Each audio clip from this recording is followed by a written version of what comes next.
नमस्कार, आप देख रहे हैं पहाड़ टीवी और मैं हूं आपके साथ स्मिता पटवार। चलिए रुक करेंगे उत्तराखंड की तमाम बड़ी खबरों का, लेकिन उससे पहले एक नजर आज की हेडलाइंस पर। राज्यपाल लेफ्टिनेंट जनरल गुरमीत सिंह ने राजभवन में चारधाम यात्रा की तैयारियों के संबंध में शासन के उच्च अधिकारियों के साथ की बैठक।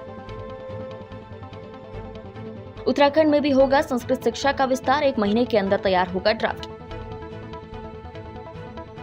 रानीखेत विधायक डॉक्टर प्रमोद नैनवाल ने सुनी जन समस्याएं, समाधान का दिया आश्वासन। मसूरी के बारलोगंज नापा हाउस के पास के जंगलों में लगी आग, कड़ी मशक्कत के बाद आग पर पाया गया काबू। खटीमा में अवैध खनन में लिप्त जेसीबी को पुलिस ने किया सीज। केंद्र सरकार के आकांक्षी जिलों के विकास को लेकर किए जा रहे प्रयास अब मूर्त रूप ले रही हैं। आकांक्षी जिलों के विकास के लिए केंद्र सरकार और राज्य सरकार कृत संकल्पित है। उक्त वक्तव्य भाजपा प्रदेश अध्यक्ष मदन कौशिक ने प्रदेश मुख्यालय में बृहस्पतिवार को आयोजित पत्रकार वार्ता में कही। मदन कौशिक ने आकांक्षी जिलों के बारे में मीडिया के सामने जानकारी दी। उन्होंने कहा कि हम आकांक्षी जिलों को विकास में श्रेष्ठ बनाना चाहते हैं। आकांक्षी जिलों की दृष्टि से उत्तराखंड में 2 जिले चयनित किए गए हैं, जिनमें उधम सिंह नगर और हरिद्वार जिले के नाम शामिल है। उधम सिंह नगर में जिले में पिछले दिनों केंद्रीय मंत्री का 2 दिवसीय भ्रमण हो चुका है। इसी कड़ी में केंद्रीय मंत्री पीयूष गोयल कल हरिद्वार पहुंच चुके हैं। गोयल 3 दिन तक हरिद्वार में रहेंगे। केंद्र सरकार की अपेक्षा है आकांक्षी जिलों को कैसे आगे बढ़ाया जाए, इनकी विकास की नीतियां कैसे सुदृढ़ हो कि ये जनपद श्रेष्ठम बने। इस संदर्भ में केंद्रीय मंत्री पीयूष गोयल समाज के विभिन्न वर्गों से भी भेंट करेंगे। इस अवसर पर उन्होंने राज्यसभा की सीट के बारे में भी मीडिया से चर्चा की। प्रदेश अध्यक्ष मदन कौशिक ने कहा कि उत्तराखंड की राज्यसभा की रिक्त सीट के संदर्भ में पैनल बनाया जा रहा है। इसके लिए 2 दिनों से बैठक चल रही है। हम पैनल बनाकर केंद्रीय नेतृत्व को भेजेंगे और वहाँ से घोषणा होगी। सामाजिक न्याय पखवाड़ा पूरे देश के ऐसे जिले जो आकांक्षी जिले हैं, उसमें उत्तराखंड राज्य के 2 जिले आकांक्षी जिलों में आते हैं, एक हरिद्वार, एक उधम सिंह नगर जिला। उधम सिंह नगर जिले में पहले ही वहाँ एक केंद्रीय मंत्री का भ्रमण 2 दिन का होता है, वो हो चुका है। हरिद्वार जिले के भ्रमण के लिए आज भारत सरकार के जो मंत्री हैं श्रीमान पीयूष गोयल जी, वो आज शाम को आ रहे हैं और अगले 3 दिन तक वो हरिद्वार में रहने वाले हैं।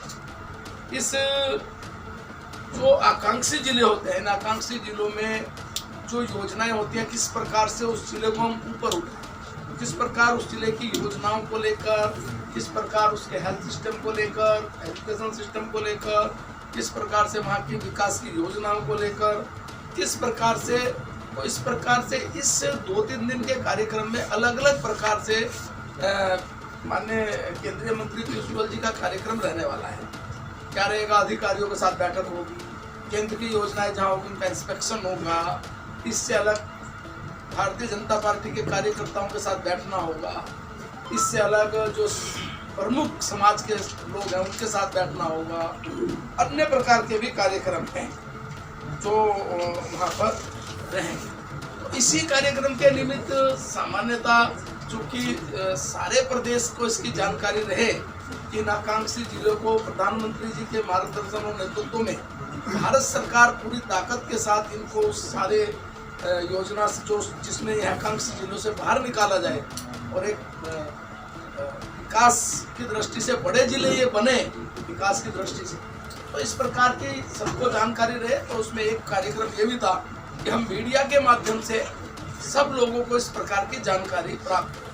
तो बाकी डिटेल्स कार्यक्रम उनके क्या क्या होंगे वो सारे हम आपको अभी 10-15 मिनट के बाद आपके व्हाट्सएप पे जो भी सिस्टम होगा उस पर भेज देंगे। आकांक्षी जिले क्या होगा, इसको परिभाषित करें। आकांक्षी जिले देश भर में ऐसे जिलों का चिन्हीकरण किया गया है जो जिले विभिन्न जो पैरामीटर्स हैं, उस पैरामीटर्स पर वो पिछड़े हुए यानी पीछे की श्रेणी में रहे। चाहे वो कई प्रकार के, आपको याद होगा कि अभी 2 साल पहले भारत सरकार ने हेल्थ को लेकर इन दोनों जिलों में बड़ा योजनाएं दी है, काम किया है। तो उन सारे पैरामीटर्स में वो कई उसके पैरामीटर्स होते हैं, उन सब का जब अध्ययन होता है तो पूरे देश। राज्यपाल लेफ्टिनेंट जनरल गुरमीत सिंह ने गुरुवार को राजभवन में चारधाम यात्रा की तैयारियों के संबंध में शासन के उच्च अधिकारियों के साथ बैठक में शासन के उच्च अधिकारियों के साथ डीजीपी और संबंधित विभागों के विभागाध्यक्ष उपस्थित थे। राज्यपाल ने कहा कि चारधाम यात्रा उत्तराखंड की सामाजिक सांस्कृतिक व्यवस्था की पहचान है। सभी विभागों को आपसी समन्वय के साथ कार्य करना होगा। उन्होंने निर्देश दिए कि श्रद्धालुओं की सुविधा और सुरक्षा का पूर्ण ध्यान रखा जाए। स्थानीय नागरिक चारधाम यात्रा के अभिन्न अंग है। उनकी भागीदारी के बिना ये यात्रा संभव नहीं है। होटल वाले, गाड़ी वाले और छोटी दुकान वाले इस यात्रा के महत्वपूर्ण भागीदार हैं। उन्होंने सभी की सुविधाओं को पूर्ण ध्यान रखने के निर्देश दिए। राज्य में संस्कृत शिक्षा को बढ़ावा देने और उसके व्यापक प्रचार प्रसार के लिए शिक्षा मंत्री धन सिंह रावत ने बुधवार को संबंधित विभागीय अधिकारियों के साथ बैठक की।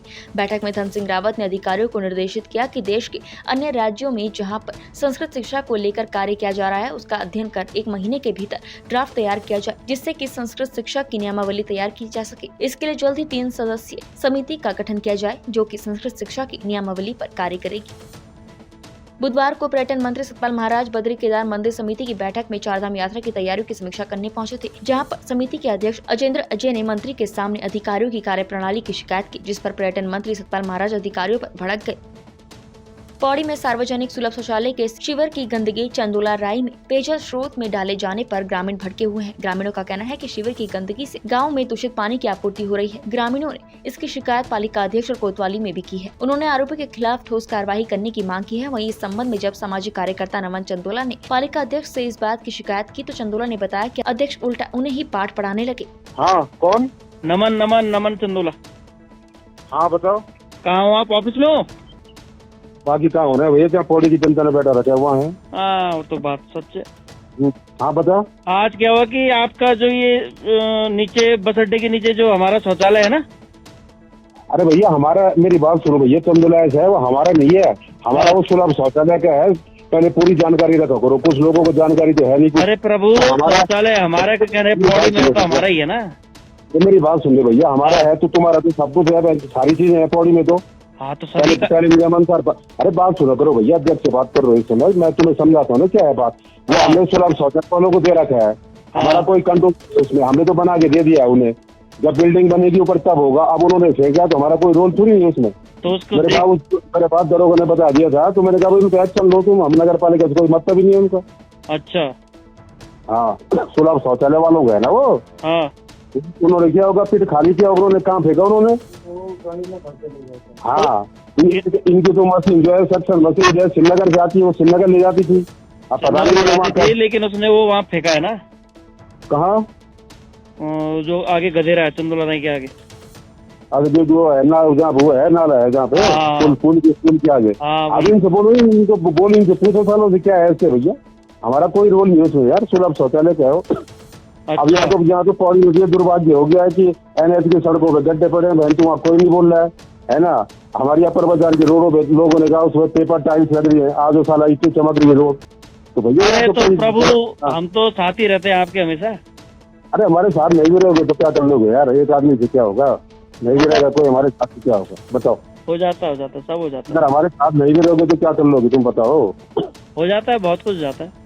क्या होगा बताओ ना, क्या करोगे? तो आप कुछ तू कहाँ चंदोला रहेगा यार? पौड़ी की चिंता कहाँ कर रहा है? अपनी गाँव की चिंता करो।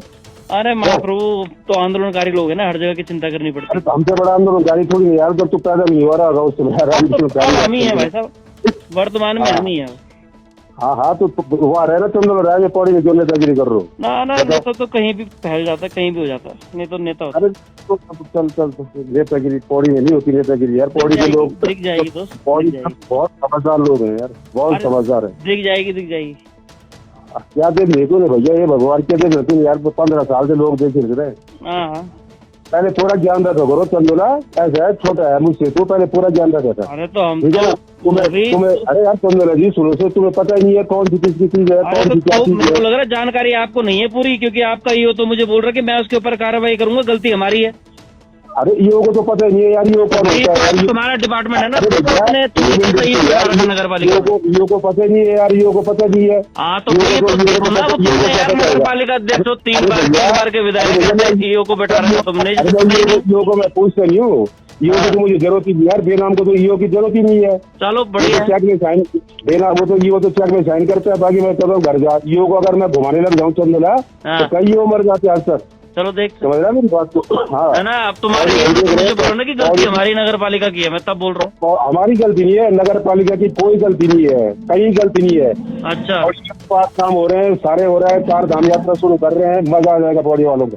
तुम बाजा तो आई वालों को लगा था। इसीलिए हम पार्किंग बना रहे हैं, गेस्ट हाउस बना रहे हैं, कैश हाउस बना रहे हैं, सब कुछ बना रहे हैं। बहुत बढ़िया, बहुत बढ़िया, अच्छा काम हो रहा है। धन्यवाद चंदन राई वालों को ठाटाने वाले, बहुत बढ़िया काम हो रहा है, बढ़िया, बहुत अच्छे, धन्यवाद। चलो। इस मामले में नगर पालिका अध्यक्ष यशपाल बेनाम ने कहा कि सुलभ शौचालय का संचालन प्राइवेट संस्था को दिया गया है, इसमें पालिका प्रशासन का कोई लेना देना नहीं है। कोतवाल विनोद गुसाई ने बताया कि सुलभ शौचालय संचालन ने मामले में अपनी गलती मानी है। संचालकों ने पेयजल स्रोत और आसपास सफाई करवाने की बात कही है। डीएम हरिद्वार ने गोपाल राम बिनवाल को एसडीएम लक्सर बनाया है। आपको बता दें कि लक्सर एसडीएम संगीता कनौजिया सड़क हादसे में घायल हो गई थी, जिसके बाद उनका इलाज एम्स में चल रहा है। मुख्य सचिव डॉक्टर एस.एस. संधू ने सचिवालय में पूर्व में जिलाधिकारियों के साथ हुई बैठकों में लोक निर्माण विभाग से संबंधित प्राप्त सुझावों और समस्याओं के निस्तारण के संबंध में बैठक आयोजित की। मुख्य सचिव ने अधिकारियों को निर्देश दिए कि जनपदों से प्राप्त सुझावों और समस्याओं के शीघ्र निस्तारण के लिए विभाग और शासन स्तर पर डेडिकेट अधिकारी सुनिश्चित कर लिए जाएं। मुख्य सचिव ने बागेश्वर जनपद के अंतर्गत पीडब्ल्यूडी और पीएमजीएसवाई में अमीनों की शीघ्र तैनाती और चमोली में जोशीमठ ओली मोटर मार्ग का डामरीकरण और चौड़ीकरण कार्य में तेजी लाने के निर्देश दिए। रानीखेत विधायक डॉक्टर प्रमोद नैनवाल के चुनाव जीतने के बाद पहली बार बिकियासैन नर्सिंग हॉल में भाजपा कार्यकर्ताओं और ग्रामीणों ने विधायक नैनवाल का फूलमाला पहनाकर जोरदार स्वागत किया। वहीं विधायक डॉक्टर प्रमोद नैनवाल ने सभी कार्यकर्ताओं और क्षेत्र की जनता का आभार जताया। उन्होंने कहा कि रानीखेत विधानसभा को एक आदर्श विधानसभा बनाना उनकी प्राथमिकता रहेगी।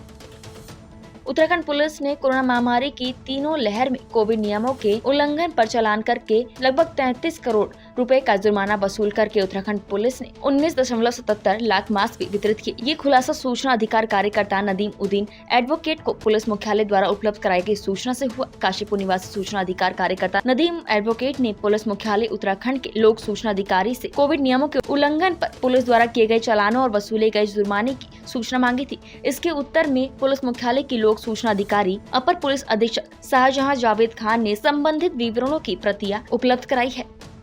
इसमें उत्तराखंड पुलिस ने कोरोना महामारी में जो कोविड गाइडलाइन उल्लंघन है, जिसमें मास्क ना पहनना, सोशल डिस्टेंसिंग, लॉकडाउन का उल्लंघन, उसमें चालान करके 33.61 करोड़ रुपया 33 करोड़ 61 लाख 14,635 रुपये की कमाई की है। सरकार की कमाई हुई है, राजस्व वसूला है, यानी संयोजन शुल्क वसूला है। इसमें इसके साथ साथ इन्होंने 19.77 लाख मास्क भी वितरित किए हैं, क्योंकि बाद में ये प्रोविज़न कर दिया गया था कि जो है चालान किए जाएंगे मास्क ना पहनने पे, उन्हें 3 मास्क भी दिए जाएंगे। वो मास्क जो है इन्होंने दिखाया कि 19.77 लाख मास्क बांटे हैं। इसमें जो है जो डेटा है ये प्रथम, दूसरी और तीसरी तिमाही का, तीसरी तिमाही में 24 जनवरी 2022 तक का है। इसमें कुल चालान किए हैं इन्होंने 21,10,614 चालान किए हैं, जिसमें इतना शुल्क वसूला है, और 19,77,225 जो है मास्क वितरित किए हैं। इसमें जो लहर वाइज देखें तो प्रथम लहर में 10,08,513 चालान किए, दूसरी लहर में 10,11,710 चालान किए, और तीसरी लहर में 90,391 चालान किए। पहली लहर में 17,40,39,545 रुपये वसूले, दूसरी लहर में 14,62,20,790 रुपये वसूले, और तीसरी लहर में 1,58,54,300 रुपये का जुर्माना वसूला है। टोटल कितना? टोटल मैंने बताया 33 करोड़ 61 लाख 14,635 रुपये। पहाड़ों की रानी मसूरी के बारलोगंज क्षेत्र में नाभा पैलेस होटल के पास के जंगलों में भीषण आग लगने से हड़कंप मच गया। स्थानीय लोगों की सूचना पर वन विभाग और फायर सर्विस की टीम मौके पर पहुंची और कड़ी मशक्कत के बाद आग पर काबू पाया गया। बताया जा रहा है कि बारलोगंज नाभा पैलेस के पास के जंगल का एक बहुत बड़ा भाग जलकर खाक हो गया है, जिसमें बेशकीमती वन संपदा को नुकसान हुआ है। वन दरोगा सुरेंद्र प्रसाद भट्ट ने बताया कि आग की सूचना मिलते ही फायर सर्विस और वन विभाग की टीम मौके पर पहुंची और फायर सर्विस के सहयोग से आग पर काबू पाया गया। 7:45 बजे ड्यूटी आया तो मैंने देखा इनकी हैप्पी गार्डन की जाली पे आग लगी हुई थी। तो मैंने इन्फॉर्मेशन दी अपने स्टाफ में, उन्होंने नंबर वगैरह करके इनको कॉल किया तो देखा कि वहाँ पूरा जो है इनके पीछे गली में आग पूरी लगी हुई थी। तो इन्होंने ये भी फिर आ गए, इन्होंने पानी वानी डाला, तब तक फायर ब्रिगेड की फायर वाले भी और जंगलात वाले भी आ गए थे। तो उन्होंने भी जो है काफ़ी यहाँ पे सहयोग किया सबके साथ। हम भी इधर ऊपर को गए जंगल में, हमने ये नाभा को खतरा हो सकता था? हाँ, नाभा को तो बहुत ज़्यादा था, क्योंकि इनके एरिया बहुत ज़्यादा आग लग गई। तो हमारे भी वहाँ पे बगल से एरिया था, तो इसलिए हम वहाँ पे उधर से इधर को आए तो अपने एरिया को बचाने के लिए। ये शायद किसी ने बीड़ी सिगरेट का टुकड़ा, सूखे पत्ते हैं, इन पे आग लगी। जैसे हमें सूचना मिली हम तत्काल यहाँ पहुँचे और लगभग आधा हेक्टेयर करीब प्रभावित हुआ है, केवल घास पत्ती जली। किस तरीके से पूरा कंट्रोल किया गया? स्थानीय लोगों का भी काफी, स्थानीय लोग, यहाँ का स्टाफ था और फायर वाले जो थे उनकी टीम भी तत्काल मौके पे पहुंची। उत्तरकाशी जिले के नौगांव रेंज के अंतर्गत गौडर क्षेत्र के जुगड़ गांव के जंगलों में लगी आग पर वन विभाग और स्थानीय ग्रामीणों के सहयोग से आग बुझाने के बाद वन विभाग की टीम ने ग्रामीणों को जागरूक किया। इस दौरान वन क्षेत्र अधिकारी नौगांव रेंज साधु लाल पलियाल ने कहा कि आग लगने से वन्य जीव, प्राणी, पेड़ पौधे और वन संपदा को नुकसान पहुँचता है। जंगलों को आग से बचाने के लिए ग्रामीणों से सहयोग करने की अपील की। मैं तो ये कहना चाहूँगा कि हमारी टीम तो लगातार प्रयास कर रही है। यदि लोकल यहाँ के जो स्थानीय लोग हमको मदद नहीं करेंगे तो आग पे काबू पाना बहुत मुश्किल हो जाएगा। और हम आगे से तो हम लोग आग को कंट्रोल कर दे रहे हैं, लेकिन पीछे से पता नहीं कौन यहाँ से आग लगा दे रहा है। तो हम तो प्रयास कर रहे हैं कि स्थानीय लोग हमारा मदद करें, और बिना लोकल लोगों के बिना यहाँ पर हो नहीं पाएगा। हम लोग लगातार लगे हुए, मेरी टीम पूरी तरह से लगी हुई है और मैं खुद यहाँ पर ऑन द स्पॉट हूँ। अभी आपकी टीम तीसरे दिन आज लगातार प्रयास कर रही है। क्या इस तरह से घटना से क्या वन विभाग को कुछ नुकसान होता है? इस तरह से उसमें बहुत नुकसान हो रहा है हमारा।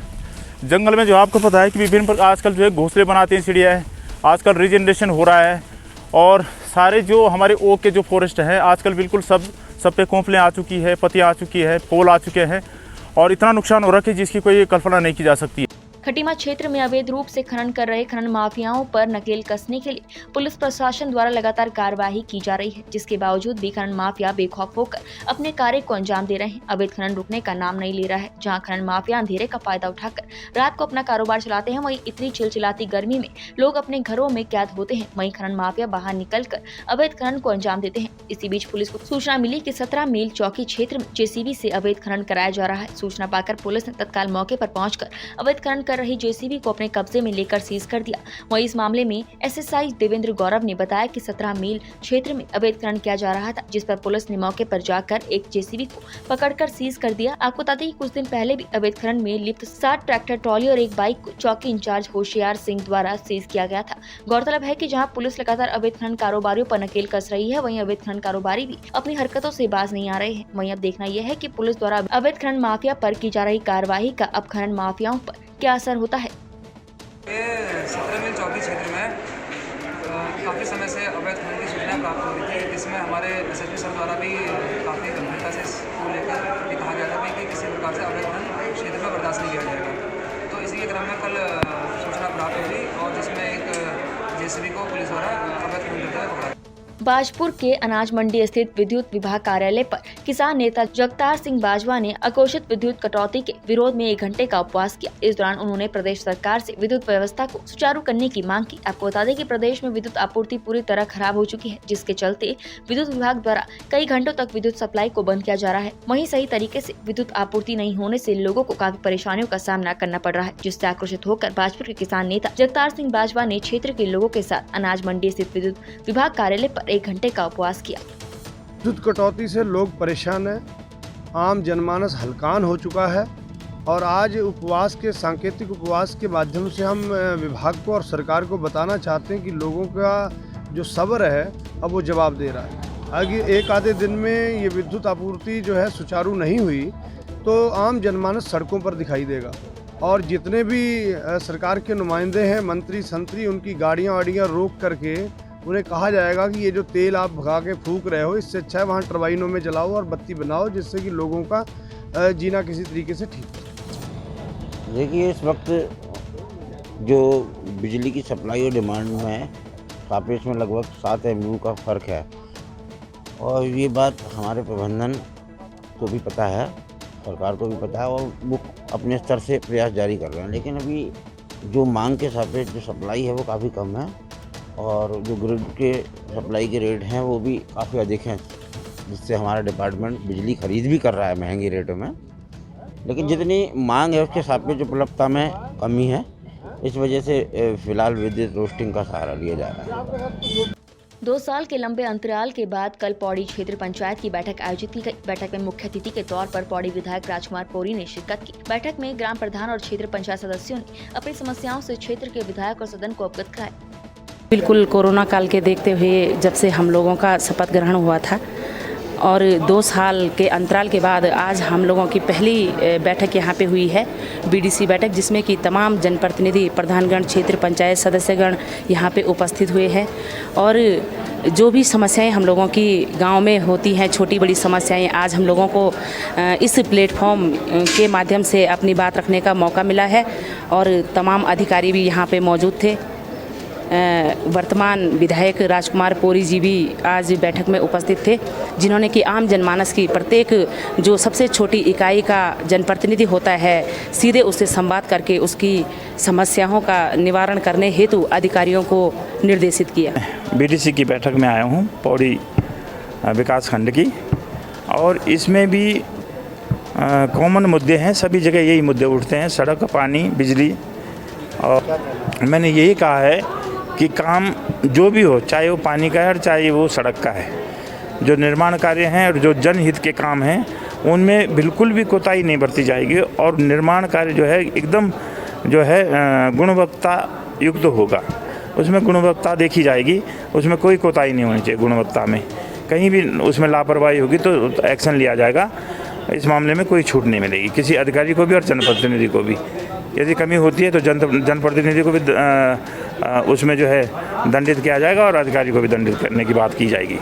उत्तरकाशी जिलाधिकारी अभिषेक रोहेला ने गुरुवार को यमुनोत्री पैदल मार्ग के साथ यमुनोत्री धाम में यात्रा से संबंधित व्यवस्थाओं का स्तरीय निरीक्षण कर जायजा लिया। जिलाधिकारी ने यमुनोत्री पैदल मार्ग पर साफ सफाई, पेयजल, यात्री विश्राम गृह, अन्य व्यवस्थाओं को और बेहतर बनाए जाने को लेकर जल संस्थान, जिला पंचायत, पर्यटन आदि संबंधित अधिकारियों को आवश्यक दिशा निर्देश दिए। जिलाधिकारी ने कहा कि यात्रा के दौरान घोड़ा खच्चर, डंडी कंडी के संचालन से यात्रियों को किसी भी तरह की कोई असुविधा न हो, इसके लिए बेहतर प्रयास किया जाएगा। विकासखंड मुंसियारी में 1.5 साल बाद आज से उद्योग विभाग द्वारा संचालित कार्डिंग प्लांट शुरू हो जाएगा। जिला पंचायत सदस्य जगत मर्तोली और उद्योग विभाग की महाप्रबंधक कविता भगत के बीच हुई वार्ता के बाद क्षेत्रीय बुनकरों की समस्याओं को देखते हुए ये फैसला लिया गया है। उद्योग विभाग में कर्मचारियों की भारी कमी के बावजूद सप्ताह में 2 दिन मुंसियारी में ऊन कार्डिंग होगा। कर्मचारियों की भारी किल्लत के चलते मुंसियारी का कोडिंग प्लांट 1.5 साल से बंद चल रहा था।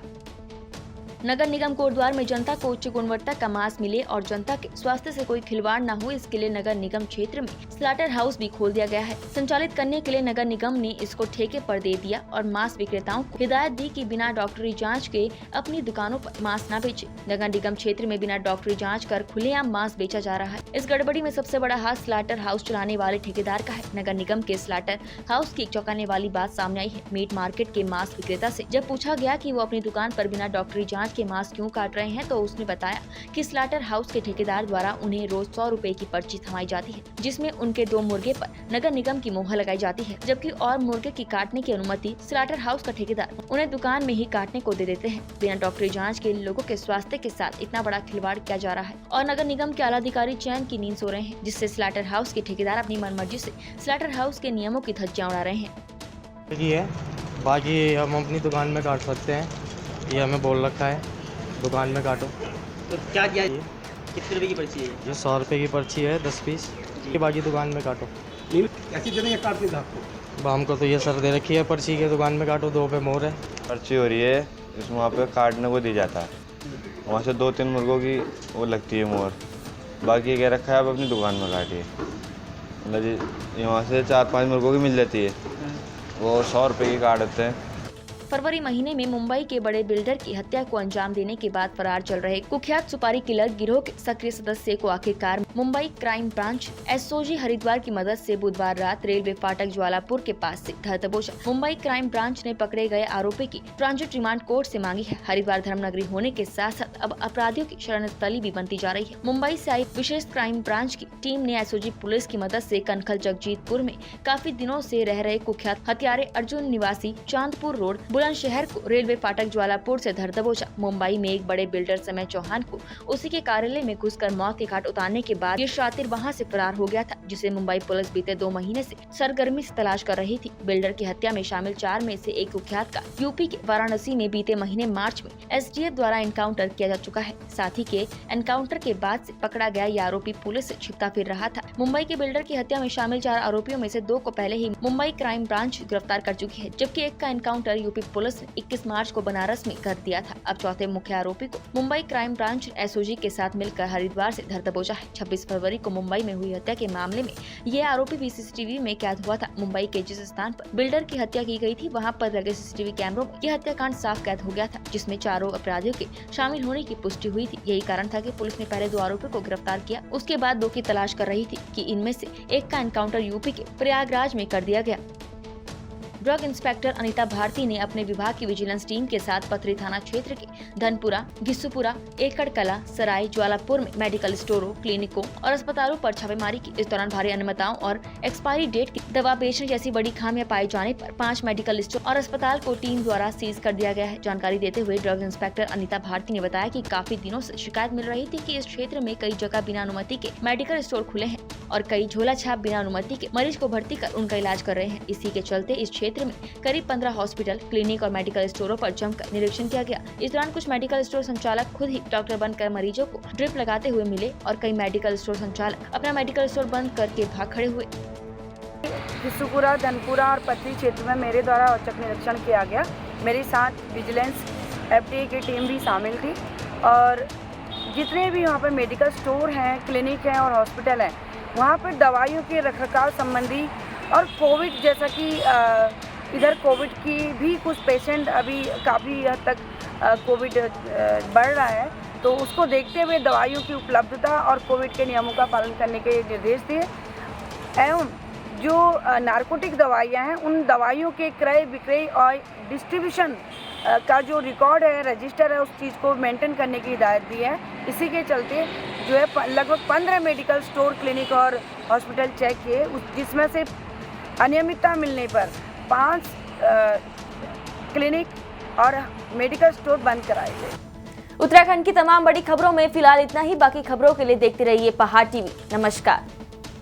प्रधान पूजा देवी के नेतृत्व में महिलाओं ने कड़ी मशक्कत कर मंगलवार और बुधवार को आग को आवासीय क्षेत्र में फैलने से बचाया। महिलाओं ने वन विभाग के प्रति रोष जताते हुए कहा कि आग बुझाने और गहरी धुंध के कारण उनका स्वास्थ्य भी खराब हो रहा है, जबकि विभागीय अधिकारी और कर्मचारी जंगलों से नदारद हैं। सीमांत क्षेत्र मुंशियारी की मंजू सियाल ने विश्वविद्यालय टॉप किया है, जिसके बाद क्षेत्र में खुशी की लहर है। आपको बता दें कि विकास मुंशियारी के दूरस्थ क्षेत्र नीलम गांव निवासी होनार छात्रा मंजू सियाल ने एमए संस्कृत में सर्वाधिक अंक हासिल कर कुमाऊं विश्वविद्यालय टॉप किया है। उनकी यह उपलब्धि से सीमांत क्षेत्र में खुशी की लहर है।